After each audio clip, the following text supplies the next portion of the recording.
महाराष्ट्रातील विविध भागात दररोज बिबट्यांचे हल्ले सुरूच आहेत.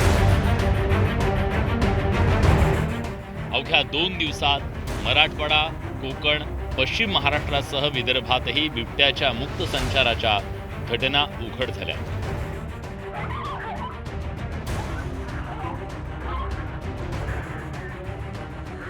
रायगडच्या नागावमध्ये मंगळवारी बिबट्यानं 6 जणांवर हल्ला केला,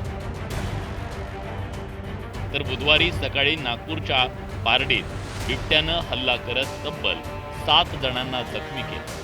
बिबट्यांच्या या मानवी वस्तीवरील हल्ल्याचे पडसाद अधिवेशनात सुद्धा उमटले. आमदारांनी बिबट्यांच्या वाढत्या हल्ल्यांचा मुद्दा उपस्थित करत सरकारवर प्रश्नांची सरबत्ती केली. पारडीतल्या हल्ल्यावरून भाजप आमदारांनं वन विभागाच्या कारभारावर सवाल उपस्थित केले.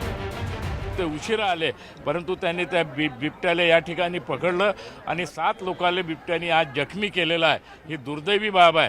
त्यांचं हॉस्पिटल, भवानी हॉस्पिटलमध्ये त्यांना भरती केलं. त्यांचा इलाज त्या ठिकाणी सुरू आहे. ते सरकारी खर्चाने तो इलाज त्या ठिकाणी होईल, परंतु ही जी वारंवार जी घटना घटत आहे याच्यावर फॉरेस्ट डिपार्टमेंटने कुठंतरी गंभीराने लक्ष देण्याची गरज आहे. राज्यातील जवळपास सगळ्याच भागांमध्ये बिबट्यांचा मुक्त संचार सुरू आहे. बीडच्या आष्टी तालुक्यातल्या किन्ही रस्त्यावर शेतात जाताना शेतकऱ्यांना बिबट्याचं दर्शन घडल्यानं दहशत पसरली. तिकडे पुणे जिल्हा तर बिबट्यांची पंढरीच बनलाय. पण बिबट्यांच्या मुक्त संचारानं शिरूर तालुक्यातल्या एकट्या पिंपरखेड परिसरात 3घांचा मृत्यू झालाय.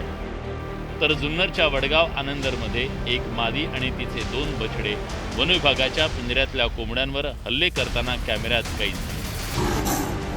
महिन्याभरात या परिसरातून तब्बल 22 बिबटे जेरबंद केले गेले.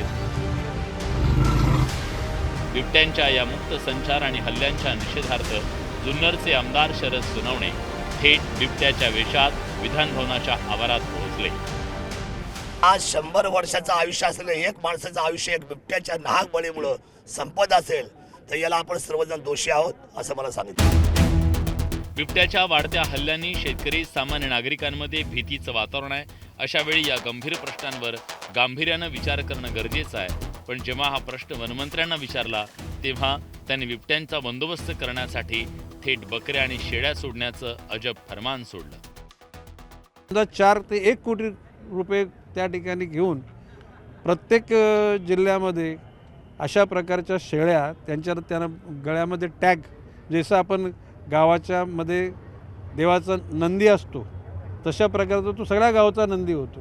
तशा प्रकारच्या ह्या शेळ्या ह्या तुमच्या मुलाबालांना किंवा तुमच्या कुटुंबाच्या सदस्यांना उपसर्ग बिबट्याचं होऊ नये म्हणून ह्या वन खात्याने सोडलेल्या आहेत. याचं तुम्ही रक्षण करा. पिंजरे लावू किंवा त्याच्याकरता काहीतरी सेंटर उघडू अशा प्रकारची घोषणा झाली. मला असं वाटतं की हे जे वाईल्डलाईफमधले किंवा प्रादेशिक जंगलामधले हे प्राणी जे बाहेर आले या जंगलांमध्ये यांना घातलं पाहिजे आणि त्याला किमान 12 फुटाचं कंपाऊंड केलं पाहिजे आणि त्या कंपाऊंडला वरून तार कंपाऊंड केलं पाहिजे, म्हणजे वॉल आणि तार कंपाऊंड. बकऱ्या आणि शेळ्या ज्या घेतलेल्या आहेत, ज्या जंगलात सोडायच्या आहेत, ते सोडून काय होणार आहे हे आपल्याला बघावं लागेल. पण उगाच काहीतरी बोलून विषय सुटत नसतो. याला सायंटिफिक एक सोल्युशन आणणं फार महत्वाचं आहे. ते सायंटिफिक सोल्युशनवर खऱ्या अर्थाने चर्चा होण्याची जरूरत आहे.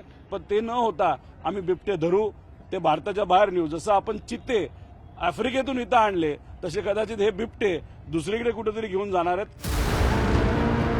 खरं तर बिबट्यांची वाढती संख्या, त्यांचा मानवी वस्तीतला वावर आणि वाढते हल्ले याचा अभ्यासपूर्ण विश्लेषण करून त्यावर पर्याय शोधले पाहिजेत.